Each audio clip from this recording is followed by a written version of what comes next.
Step into the paranormal with Ernie Atwell and David Seiler, brought to you by Paranormal Inc., right here on WLFE DB Radio.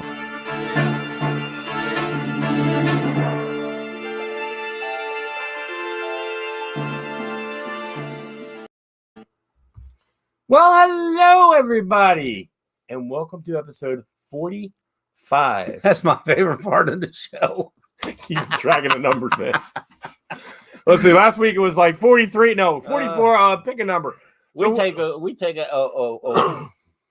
the show, of course, bi-weekly, but we take an episode off, man, and we're like, yeah. The one night you came on was like, this is 34. No, 30, 44. 44. Whatever number we're. I know that this one's 45 because I have the numbers. David Seiler, we have an amazing show lined up for tonight. Really? Man, what's going on?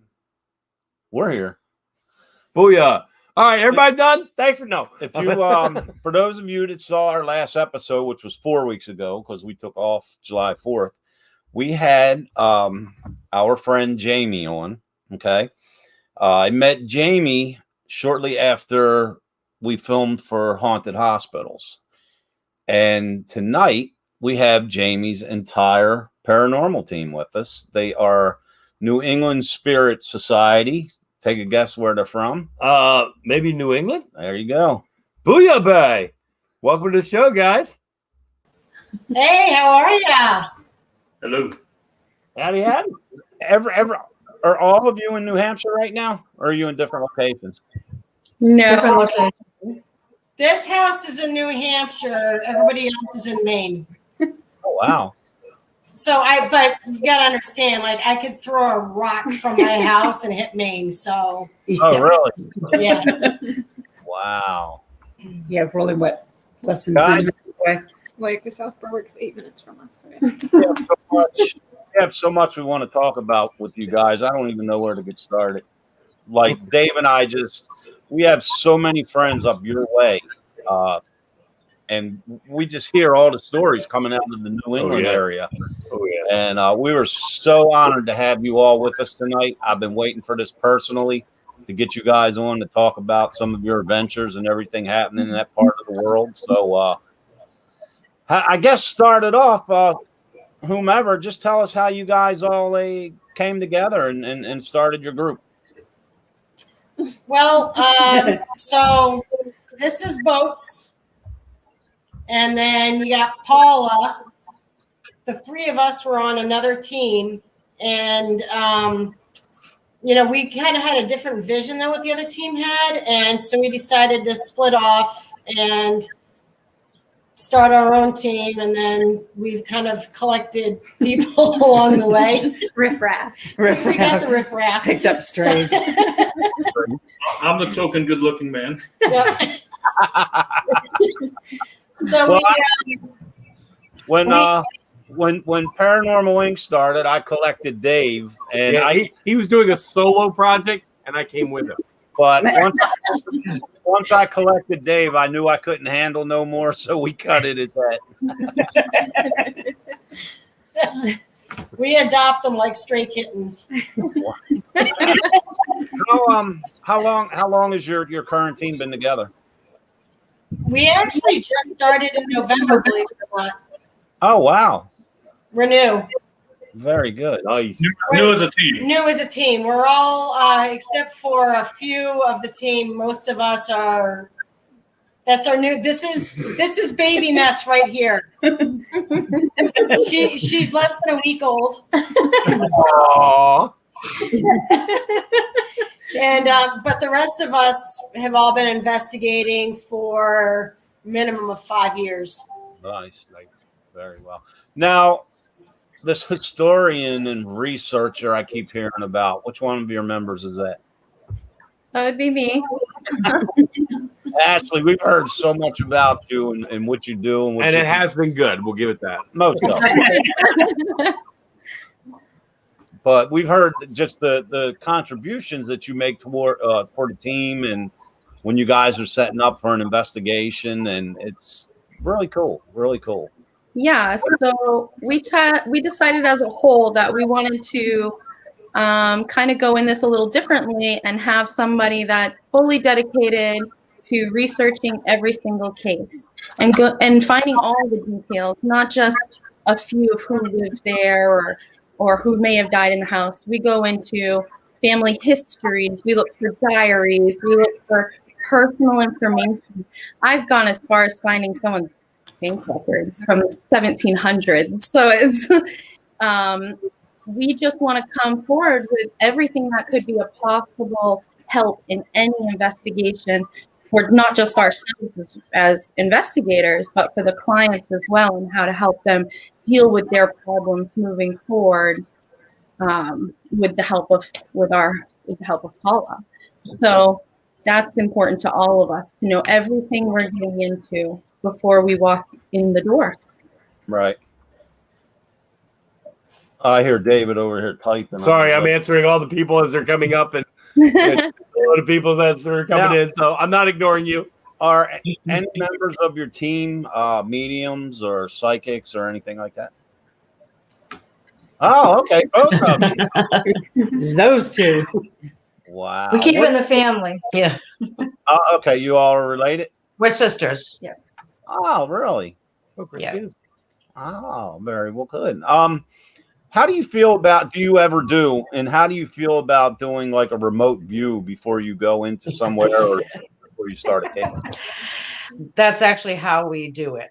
So when we get a case, we have specifically asked that we don't get any information except for the address. Then she and I both do remote views. We don't talk to each other. We don't compare our remote views. We don't talk to anybody of the team.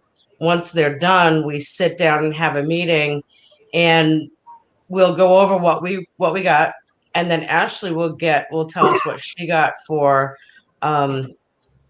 history at that point, for research. And if for us, personally, I love it, because often when you do things on a remote read or any kind of a read, it's very difficult sometimes to get proof, to have somebody. And Ashley is constantly, she makes a checklist as we tell what we've gotten, what we've read on the other property, and she'll do like a checklist and say, I found research to substantiate this. I found research to substantiate that. And that, I love that. And that does help us get better, because if we don't know what stuff is before we get, if we don't know, if somebody doesn't tell us, then it's much, much better when we come up with it, just what seems like out of thin air. So it's fun. It feels like a game show to me. Yes. Well, I think it's important to note too, we work a little bit differently in that when we do any of our reads, whether it's remote or on site, we're specifically looking for the problem. Yes. We could be getting tons and tons of irrelevant information in, which might be fascinating, but that's not what the team is there for. We're there to figure out the problem and to help the people be more comfortable in their homes. And so that's what we focus on. Right. Before we go any further, I just have one question I want to answer. Colette, we will answer that question shortly. She asked how the Hoover House was last night. I have a couple funny stories, and of course they involve this guy right here. So touch on that later. I want one last question, Paul and Pam. How old were you, and how did you discover that you had the abilities of a medium or psychic? Since we were young, very little, as soon as we could walk and talk. Wow. Now, is it any way, shape, or form hereditary, or?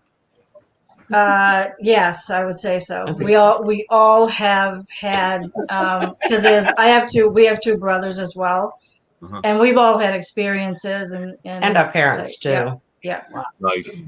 Wow. I find that so amazing. Yeah, like, that would really freak me out, though. We have a. It does until you learn how to work with it. I've had a couple, like, I don't call them premonitions, but kind of, I call them deja vus. Like, I've seen it, and I know that something goes on, and if I don't change it, something bad's going to happen. And it makes me feel like I'm on a boat rocking. And until I change that pattern, it stays there, and then I'll change something, and then it'll stop. So I don't know how y'all do that every day, and I'm glad I ain't got it. Y'all do. So Well, we I have did it one time. I did it one time, throw a spiritual tantrum, and I said I did not want any more information. I actually don't remember what caused it, but I saw something I didn't want to see, and it was bad. It was bad. So I shut it down for a while, and then when I got a little older, I came back to it. we have a question from Laura Malloy.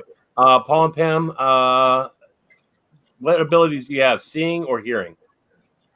Everything, every one of our senses, every normal sense that you have, sight, hearing, talking, taste, feeling, all of those we use. That's how your psychic ability works. It works on those systems. Dave and I have several mediums that we use, and I'm an extra large. But several mediums we use and work with, and Dave and I have an upcoming residential case, and I tell you what, one of our mediums did a remote view, and I have never seen something so spot on because I gave her absolutely nothing. I didn't even tell her the client's name, so she came back with this information for me. I then spoke to the client. Then I personally started the research, and it was so spot on that, I was getting freaked out reading it because it was like, oh man, if this says next, what I think it's going to say. Yeah, everything started a little bit about it, and he's like, "Here's what she said." And Dave, take a look. I'm like, We'll look at your battery. That's why I asked. Jamie, I have a question for you. Yeah. And this is very vague, but do your best. All right. What is the most haunted location you've investigated to date? You know, I gotta say, I'd almost say the current residential house that we just did. Oh wow! You're the first one. The first one, yeah, my old house. Oh my God, yeah, I forgot about that. I had dirt thrown on me. That's right. We actually worked on one of the oldest naval installations in the country, and that was fairly active as well. I used to be U.S. Navy. I go to and from work every day. Yeah, we did an EVP session in our day room at the fire station one night, and we actually got evidence. Wow. The rest of the firefighters stayed away from us, but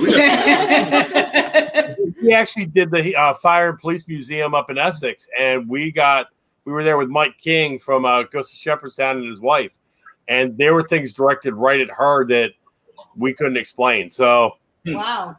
Yeah. Yeah, it's hard because in New England, like anywhere out here is haunted.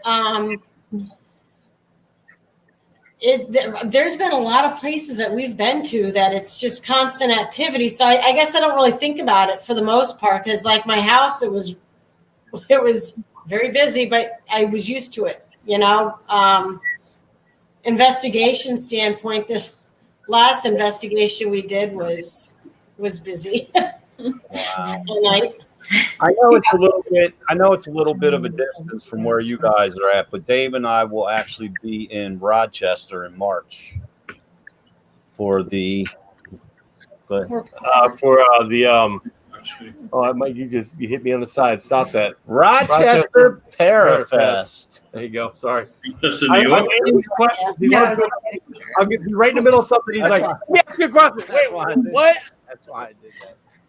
Yeah, so just take a little extra time off work, head east, come see us. We'll take you places. We'll do stuff. All right, the first place I want to go is, what are you guys known for as far as food? Lobster. I like lobster. Oh, seriously? That's the only good food we have up here is lobster. That's not true. We got some good haddock and shrimp. All right. How about pizza? I'm used to New York City. It's debatable. All right, we'll do it like this, man. We'll get a pizza with lobster on it. They do that, you know. That's just pushing it. Pineapple doesn't belong on pizza. Lobster doesn't Although, belong on pizza. we'll take you to Paula's. She'll make you the nice little coconut bars that she makes all of us. You won't want anything else again. Yeah. I tell people I'm on a seafood diet. I see food, need it. So lobster. When we what did you get? We were in Iowa. What was it Red Lobster? Did we go to Red Lobster? We went to Red Lobster. That was my first time. He had never been to Red Lobster before, so I took him over there. And you know how when you go like two people to Red Lobster, usually it's about $100. There it was like $40. Yeah, Iowa and Nebraska was very cheap compared to what we're used to. Oh yeah. We had a Red Lobster in New Hampshire, and it only lasted like 6 months, and they got forced out. Oh really? Yeah. It's all processed food. I have a question for the entire team, and anyone or all of you feel free to answer. What did you think about Jamie being on TV? I think she did a great job. I think it came out really great.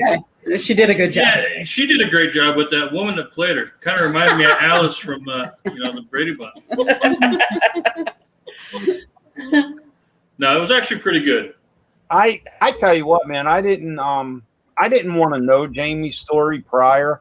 I was just waiting for her episode to come out, and they get released at 4 a.m, and man, at like 4:01 I was watching it.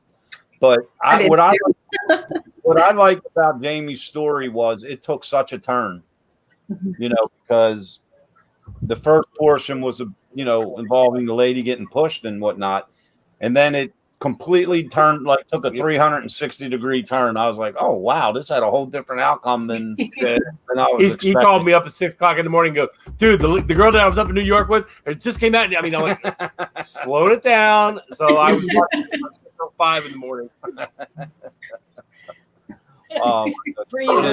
That was. What do you guys got coming up? A lot of review. Yeah. That's why you got to get a tech specialist. We could do like a 6-hour investigation with 8 cameras, and 6 hours per cam, 8 cameras. You know what the math is, right? He's like, I'll see you in 2 days. Let me know what you find. So we did a 7,000 square foot place. We have 18 cameras, 12 and a half hours per camera. Oh, 84 hours. Wow. Damn. Do all of you review, or is it just a certain few of you that have that There's tab? certain of us. I think we all. Well, we don't have the working bottom on three mine. don't do it because of the stuff that they do on the outside. Right. Yeah. If we have time at the end, we'll pop in and help. But usually I like to finish up the research and have a nice tidy report for the client. Paula and Pam are doing the same thing, giving a nice, beautiful report to the client so that they have all 3 aspects going into each investigation. So to review. If you had one location anywhere, like in the New England area, that you haven't been to yet, where would you go? Go ahead, Melissa. I see you getting all excited. That old prison. Every time, the shipyard. every time I've Yeah, good luck with that. every time I've gone to Alistair Shoals, I see that prison and I'm like, oh, take me there. It is haunted. I've been in that prison. It was nice to be a cop at the shipyard because you saw somebody go inside, so you got to go in and investigate. Little. So the Portsmouth Naval Shipyard, it's a federal installation. The old prison. The movie Chasers. Okay. With Jack Nicholson. Mm-hmm. That's where they were taking him, to Portsmouth Naval Shipyard. Oh wow. So that was actually part of the movie. So back in the day, the shipyard is on an island, and they used to bring the prisoners onto the shipyard on a boat, so that they wouldn't know where they were at, and they would release prisoners, bring prisoners in, and take them out by boat, so they didn't know their surroundings. Mm. So the prison was 1800s, so Spanish-American War. We had it's like Leavenworth, basically, for military prisoners. And the place is allegedly haunted. Other teams have tried to get in there. Their PAO is like, no, that's not going to happen. But those of us that have been in there for various reasons, I can assure you, before I knew anything about paranormal investigations, when I was a skeptic, I am no longer a skeptic because of that building. Oh, It's wow. not just that building either. No, there are a lot of the buildings there. My cousin used to clean in some of the places, and Yeah, the shipyard's there's a lot of things happening. pretty haunted. Wow. So when Dave and I come up your way for the first time, where do you suggest we go first? Fort Constitution. I was just going to say Fort Constitution. Yeah. You know what? When you're ready to come up, you guys let us know. You'll have a couple personal tour guides. Hey, that'll work. There you go. Right? Sounds good. And I have a nice new NESS mobile, so Do tell. How come? I just got my minivan back, so it's all got a nice new van, riding comfort. Look at this. Nice. That's what we need to do, man. We need to buy. Yeah, the Paranormal Inc. van. We need remember the old Partridge Family bus? Hey, we just have Oh, a- man. So somebody just asked about, I saw two questions come up that I wanted to address. Somebody, and I don't remember who it was back towards the beginning, had asked about how does one become a paranormal investigator? Yep, that was Carmen. Okay, so Carmen, a lot of people just look for public events in the area. And that's a good way to kind of get a start, get your name known with some teams. And a lot of people, believe it or not, they just do a lot of research on their own, studying on their own. And then, yes, there you go. Start up on their own, kind of learn at their own pace. So there's so many different ways. We lucked out because we knew the people on the other team, had a little trial period, and then they invited us on. And then now we started our own. And then brought in people that we knew and trusted that kind of had the same thought process that aligned up with what our end goal is. And then the other question was about being a police officer. Does that help you get information? No. You can't use your job as a police officer to access information. Correct. For a client. Now, we do have one from Lauren about have you guys experienced any scratches during an investigation? I have. This last investigation. Mm-hmm. Even though they were told not to touch, they ended up touching me on the thigh. I actually got scratched last night. Did you? Yeah. Really? We were hosting a public event at the 1912 Hoover House. It was our first time there. And it's a functioning bed and breakfast. I was upstairs with some of the people in my group, and Lindia was watching. She was there. We were just, we were in one of the rooms. So I felt like a tickling sensation on my neck. Well, all of a sudden, down here on my arm, it didn't leave no marks, but my arm started burning. And then I felt the scratch. And about 60 seconds later, one of the spirit boxes we were using, a child's voice come across and said, "I'm going to scratch them." So it kind of all lined up. Yeah, it was kind of freaky. One of the funny things that happened last night, though, Colette, if your question was about, I was down in the main parlor and we were running a Phasma box, and making light of the situation, I said, "Hey, can you play a joke on my friend Dave and go up and smack him?" And our friend Lindia said, "Go up and smack him in his bald head." So we continue on. About 40 minutes later, Dave comes down with his group, and one of the girls in Dave's group says, "Ernie, you ain't going to believe it. We got it on film, Dave getting smacked in the head." And then it started going. And I didn't think anything of it, but as soon as she said it, they're like, "Yeah, we were telling Dave." I'm like, "Stop that, would you?"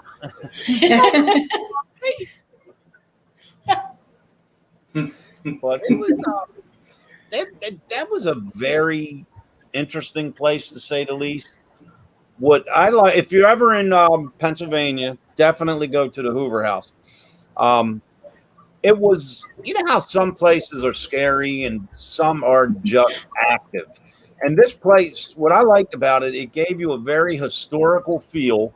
It was very comforting, but yet there was a lot of activity. Oh, it was. The cool part is where we went was, and I just found out this evening, we went up to the office and we've got an EVP. We said, how many spirits are here with us? And it came across plain as day, 3. Put up a Phasma box, and I asked again, how many spirits are here with us? 3. I was telling Ernie today when he came over for the show, I'm like, dude, we're up in the office, and I got it on 2 different devices, the number 3. And his words were? I don't remember exactly what I said. But we kept getting 3 too. The number 3. Yeah, when we would ask. When they were up there. Yeah, so I don't know, man. Yeah, that's pretty cool. It's crazy, some of the stuff that you get, you know, you kind of sit back and you're like, yeah. So Melissa here is we just taught her how to do evidence review.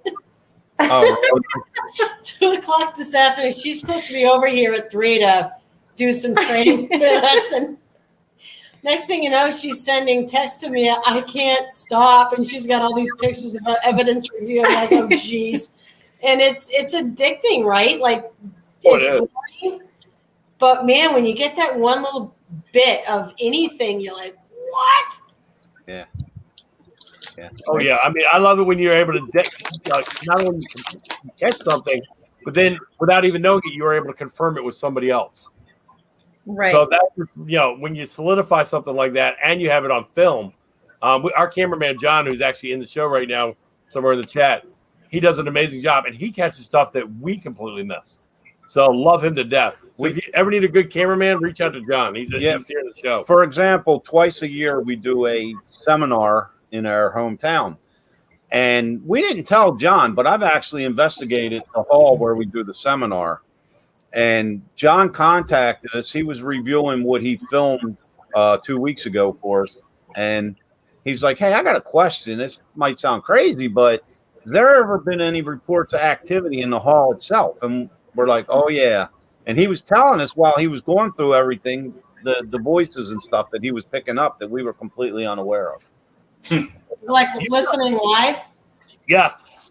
So, and his review, I mean, he comes up with it and it's like, guys, you got to hear this. Yeah.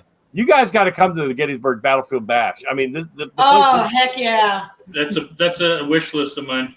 Yeah, it's 4 weeks away. There's John right there chiming in. Wait a minute. Let me get him on. There you go.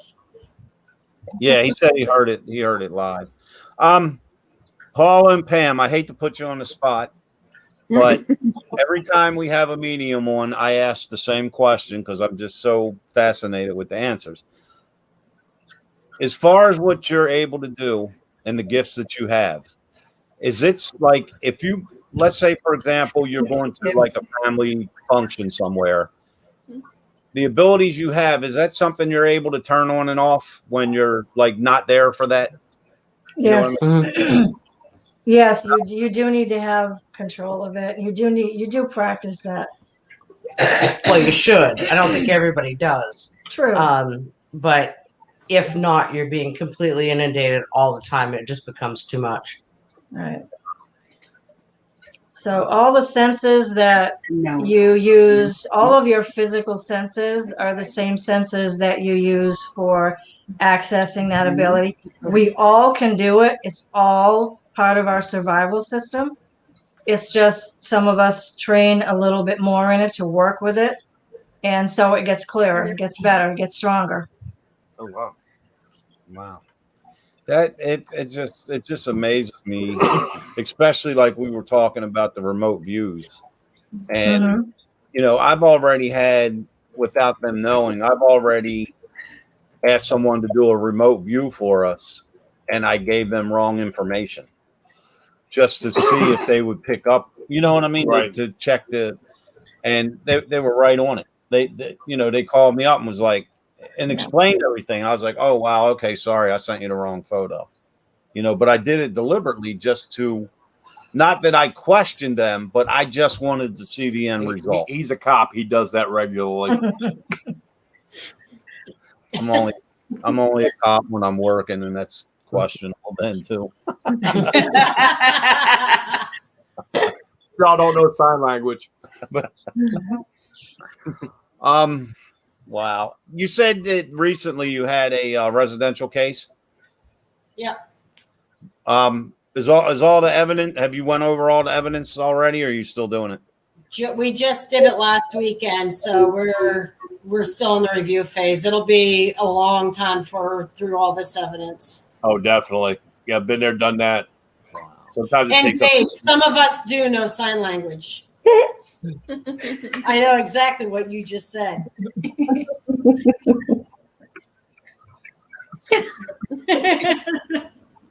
He's such an ass. It's a wonder I don't drink. What Keep it G-rated. I don't know how far along you are in your review or whatever, but are you able to at this point tell us prior to getting there what some of the claims were? Why the client called you?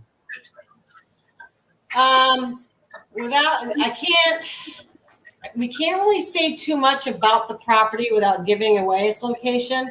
So I'll say that a lot of it was footsteps.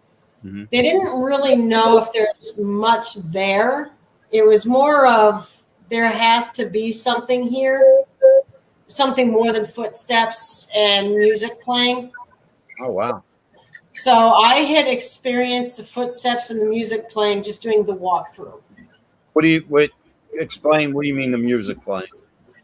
The lady explained, she's like, I don't know how to say it, but like I hear music, but it's like off in the distance, but it's like not out there, but it's like in here. And I didn't understand what she was trying to get across. And then I'm sitting there doing the interview and I hear music in one of my ears, and it was like being played in my ear. Right. So here I am talking to this new client. I'm starting to hear this and I'm like, wow. Dave and I have actually experienced that before. And the best way we could describe it is if you've ever been investigating a location and like in another room or, up above on another floor, you'll experience what sounds like a conversation or people mumbling back and forth. We've actually heard that with music, and like as we tried to track it down, like the closer we got to where we think it was coming from, it moves. But then when you almost kind of trap it, it just dissipates and goes away. So it's a hard phenomenon to explain to someone. It's something that they have to experience. We were at Haldeman Mansion one time, and we had a parabolic dish. It was just Ernie and I in the mansion, and Ernie's to my left, and he's aiming up the steps, and he goes, "Can you say hello to me?" Well, I'm sitting there just sipping on my coffee, not really thinking much of it, and he jumps like a frog, and he goes, "Did you say that?" And I'm like, "Say what?" And he goes, "Something just said hello, Ernie." And I'm like, "Give me that." Put it on, aim up. I said, "You just said hello to Ernie. Can you say hello to me?" And he goes, "Hello." And I'm like, "Holy crap!" Yeah. But we actually, with that device, we actually heard like a conversation between two women coming from upstairs. Absolutely. And that's a creepy. I don't get creeped out, but that's a creepy feeling, man. When you hear things aren't there, when you hear people talking, and you're like, "Wait a minute," I know there's no one here. We got the keys to the place, So Melissa and I were the first ones there last week, and the homeowner's with us. And we're hearing people walking around downstairs, and so I'm like, "Oh, the rest of the team must have showed up." And so we're going and we look out the window and it's literally just our cars there. And we like look at each other and I'm like, "Hello? Who's here?" And we went through the whole building. There's nobody. I have this brief story involving disembodied voices from last night, and my phone has been blowing up for me to share this evidence. We were investigating the Hoover house, and all of a sudden we heard off in the distance and we wasn't sure where it was coming from. We heard a male voice saying, "Get me out of here." Well, upon further investigation, he was stuck in the elevator and was in the elevator staff yelling, "Get me out of here." They had this very, very thin elevator. I turned in because I injured my back Thursday, so I'm walking real slow. I didn't want to take the step. They have a light switch that comes on, and then you hit the button and it starts to go up. Well, between the second and third floor, it stopped. Now, I'm a bit claustrophobic to begin with. Then all of a sudden, the light starts coming on and off. I'm like, come on, really? I just sent you all the video of it. All right. So I'm looking down, and I'm like literally at the edge of the doorway for the third floor. And then there's a big drop, and I'm thinking, all right, I've injured my back. Ain't no way I'm jumping down there. Not a snowball chance. I'm stuck. Now all of a sudden, the elevator's doing this. I'm like, y'all get me the hell out of here, would you? So they get how they get the elevator moving back to the second floor, open the door, and I just like a rat, a cockroach in the night. I'm gone. I'm like, no, I'm going to do it again. So everybody's like just hysterically laughing. I'm like, I just want to go home now. Bye. I shipped my pants. Holy chip. All I heard was people yelling, "Dave's stuck in the elevator." I'm like, sometimes I just don't know how you get into these. Somebody tried to open the door while the elevator was in motion on the third floor, and it stopped the safety mechanism. And I'm like, Scooby-Doo, where are you? Does that work? No. I was trying to tell them to keep him in there just for a couple more minutes, just for the extra scare factor, but they kind of felt they oh my goodness. What's that? Just give him a Scooby snack. No, buddy. I was just like, just get me out of here. Carmen Guys, said, do you hear that disembodied voice? Yeah, that was Ernie underneath going, watch this. But so many times during investigation, I always hear, like, Ernie, get down here, Dave's this, or get up here, Dave's that. And yeah, Dave fell off the third story tier. It's like now it's like, how the hell you get stuck in an elevator, Dave? But Carmen just said she doesn't take elevators anymore for that exact reason. And I tell you what, I laugh and joke about it, but I actually got stuck in an elevator once, working a all-food part-time job, where, and the elevator actually dropped like half a floor with me in it. That's what it did. It started doing this, and I'm like, just get me the out of here. Yeah, I'm not claustrophobic, but it's very. And then whoever when you're in an elevator that's already stopped, and all of a sudden the lights start coming on and off, and there's a switch inside. Bye bye. And there's no way outside with the switch doing this. I knew that was the biggest thing because Dave is one of the most knowledgeable and technical investigators I've ever worked with. But Dave has a tendency of running. Yeah. And we warn people when we start our investigation, there's two rules. Rule number 1, do not run. Rule number 2, unless your name is Dave. But when he was trapped, I knew it's a wonder he didn't just go like this back and forth in the elevator. You know what I mean? So I knew when them doors come open, he was going to come out. Oh, I came out like a shotgun. Well, I've actually had problems with an elevator too, doing this, doors opening and closing, and you can't. You gotta aim your time when you can get out. Right. No, thank you. I mean, it is very frightening. Oh, it was. And I'm a little bit claustrophobic to begin with, and when literally the elevator, the walls were like this by like this.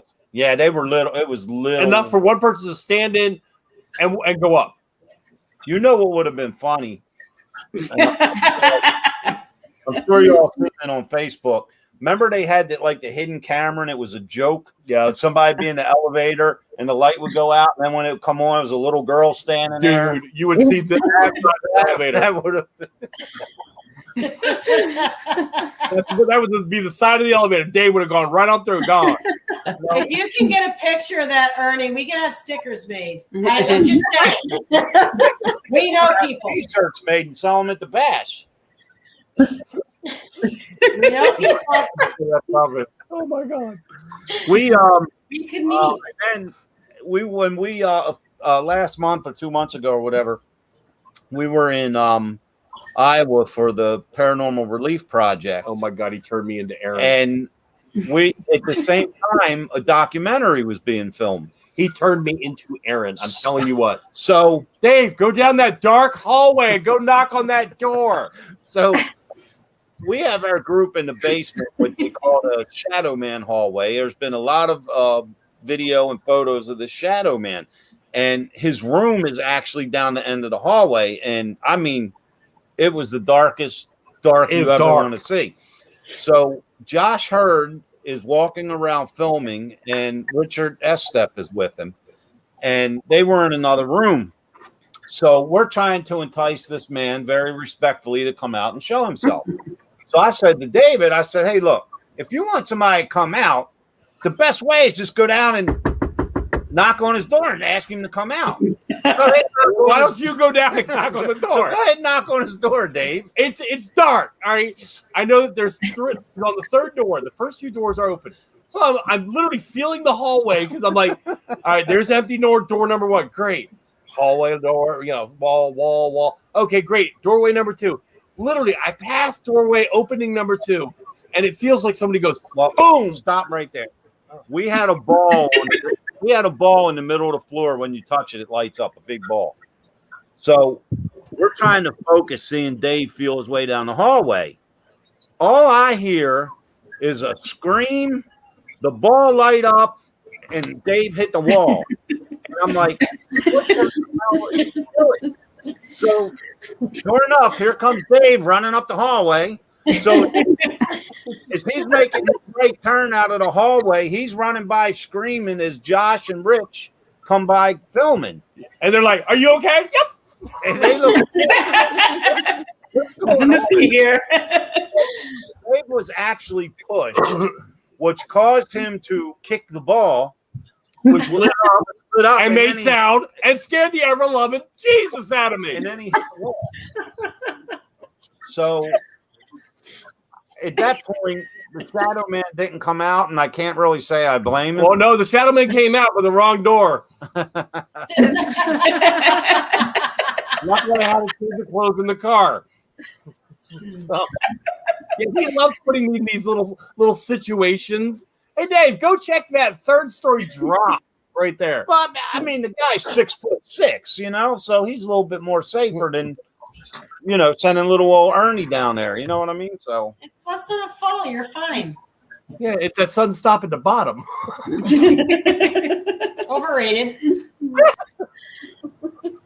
So when leave us really good EVPs, Dave. That's all. Don't feel bad. I've already told him when I die, I'm coming to haunt him. I was going to say, don't feel bad. Paula set me up one night on an investigation too.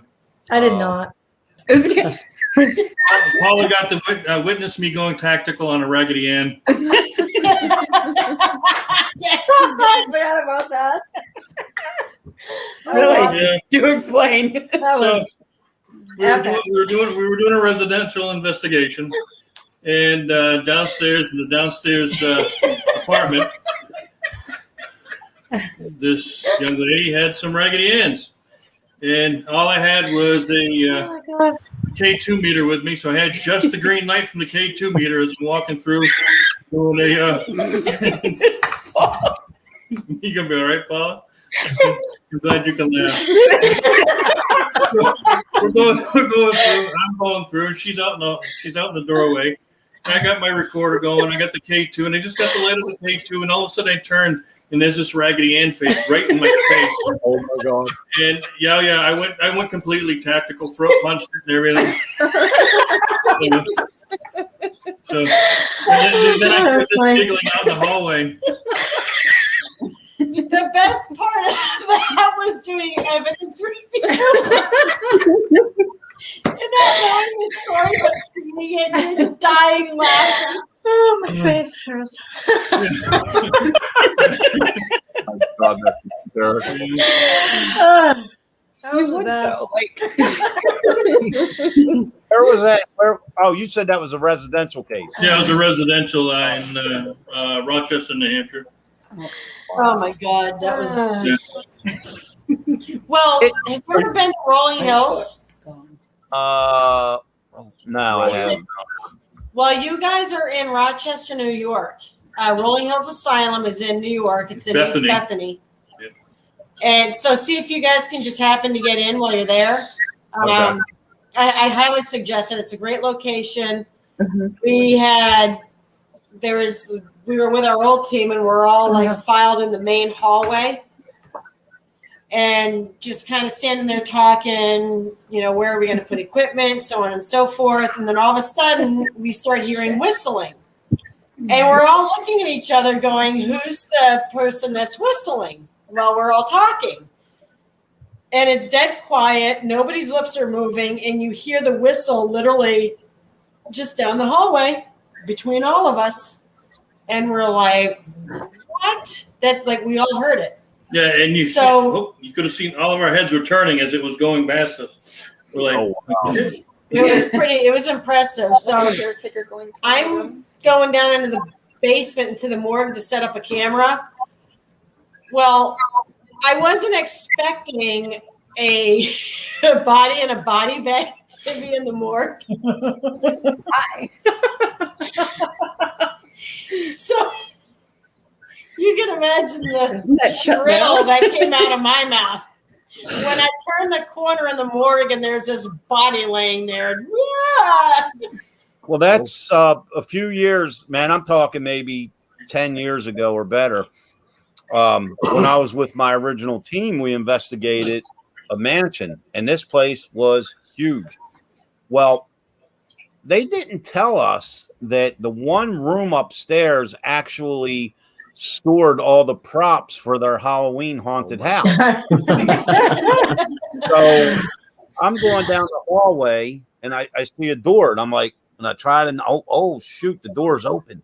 So I open the door, and I gently, walk into this room, and I have a little dim flashlight. And when I put it on, all I see is a line of cloaked figures, like looking at me. And I was like, oh my man.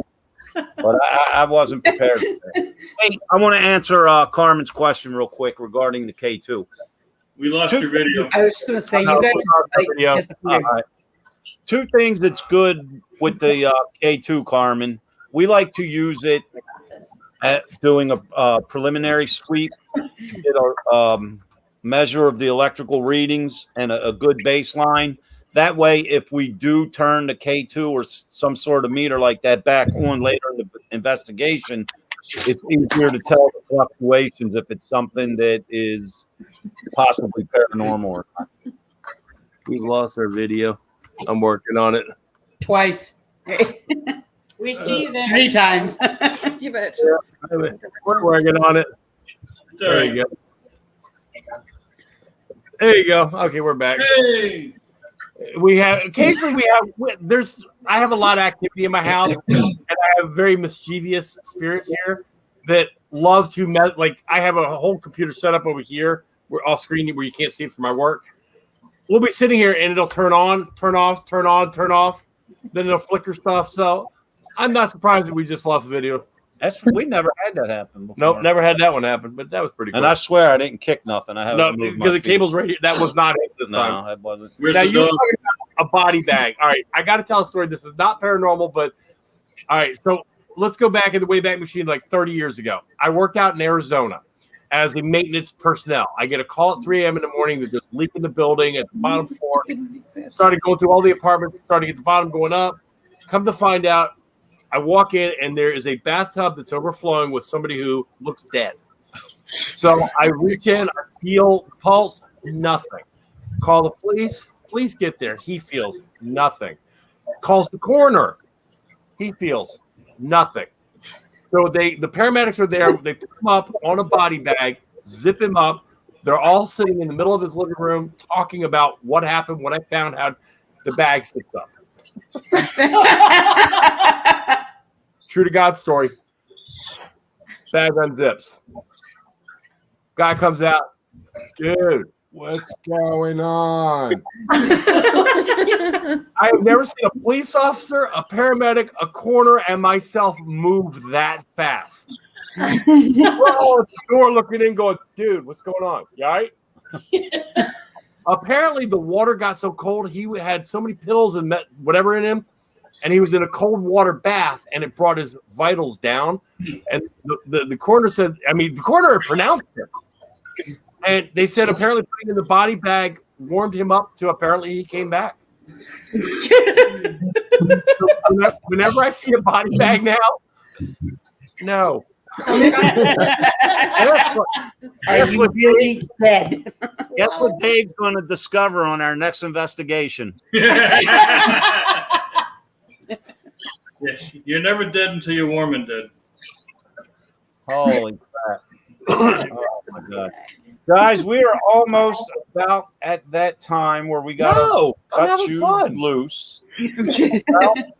Tell everybody that's watching or listening how they can contact you, follow you, see what you guys are doing, what you're capturing, and all that good stuff.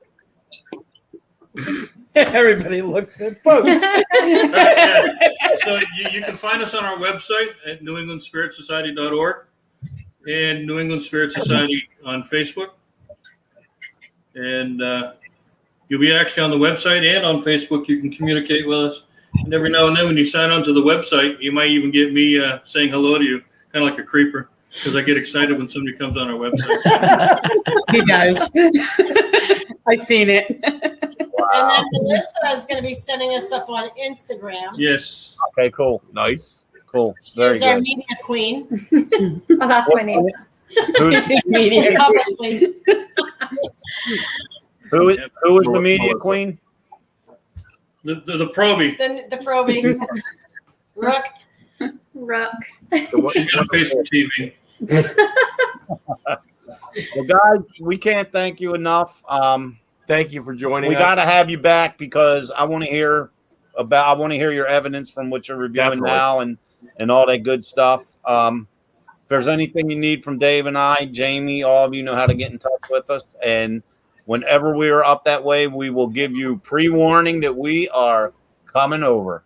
Well, and we have permission from this client that if we have any good evidence, they have signed off a waiver saying that we can share the evidence as long as we don't disclose the location. Right, yeah. Oh, yeah. Of course. So, oh, man, that would be amazing. We'll get some evidence together for you guys. And they've given us permission to bring other investigators over, too, every now and then.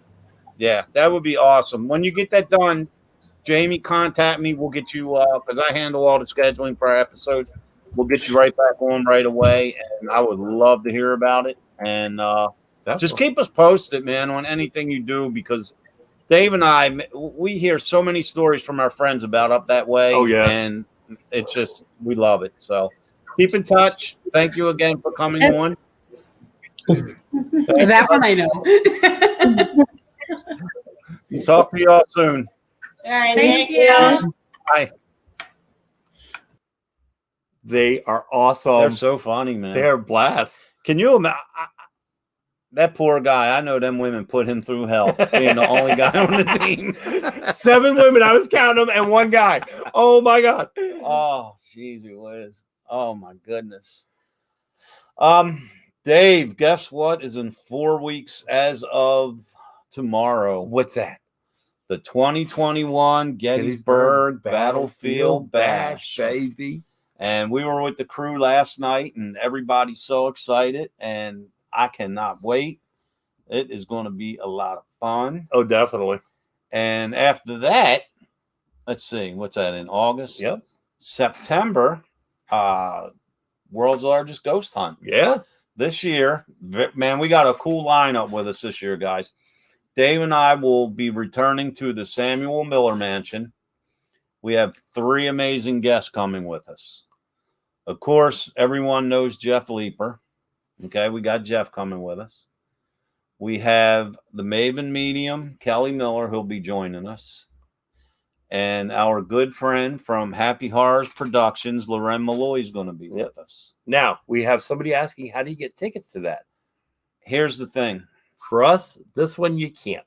Yeah, this is as of right now. We're only going to have 6 people there. The location that we're at is not open to the public. Correct. We're going to be investigating it.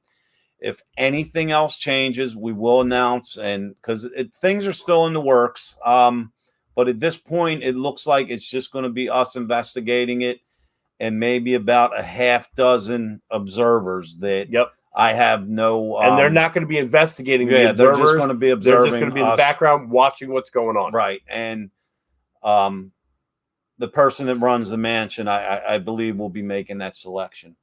Definitely. And also, I've been waiting to do this. Okay. Regarding my long overdue book. Book 'em, Dano. My very first book that I recently completed. It is entitled Paranormal, My Chosen Journey. Will be released on August 19th. And I will have copies of it at the bash for those that are interested. And we're going to try to set it up so that you can pre-order. So as soon as Dave gets on the ball with that, you'll be able to. Oh, I didn't ask you. Hi, my name's Speedball. Nice to meet you. But anyway, that's about it. We got one residential until the bash, and then we're gonna try to chill out till the bash gets here because we get a lot of preparation for all that and everything that we take and all that good stuff. So on that note, David, you have anything else or no? Other than just send some prayers of healing my way because Thursday I took a little bit of a trip during a fall and I kind of hurt myself. Y'all can't see it, but I have a girdle on right now trying to hold my back into places. I do what I do, but that's why for those that saw our elevator story, that's why he was taking the elevator last night so he wouldn't have to go up and down the steps. Because I kind of hurt my T10, T11 area. And now they call me Eileen. Love you. Real quick, a big thank you to Steve and Pam Barry and Dave Haney for last night. The Hoover House was amazing. Amazing. It was such just the structure itself and the things that are in there and the way that it's built and the feeling that you get when you go in there and what makes it that much cooler. Like I said, it's so very active. But it's like just a welcoming, warm feeling you get with activity. If you're in Waynesboro, definitely contact Pam and hook up an investigation. Absolutely. I mean, that place is like off the chain. Yeah, and we can't wait to get back. So on that note, we will see you in what is our 2 weeks? 2 weeks. What's the date on that? I don't even know what today's date is. Yeah, I don't know, man. This summer's just flying by. It is. It's so much going on and craziness. It's like 8/3 or something like that. We will see you back here in 2 weeks. And to everyone else that will be there, we will see you at the 2021 long-awaited, overdue Gettysburg Battlefield Bash. So gonna be have fun. a good week. See you in 2 weeks. And thank you for watching. Love you guys. You've been listening to Step into the Paranormal with Ernie Atwell and David Seiler. Thank you for listening, and listen in next week for another topic and more great guests, right here on WLFE DB Radio Network.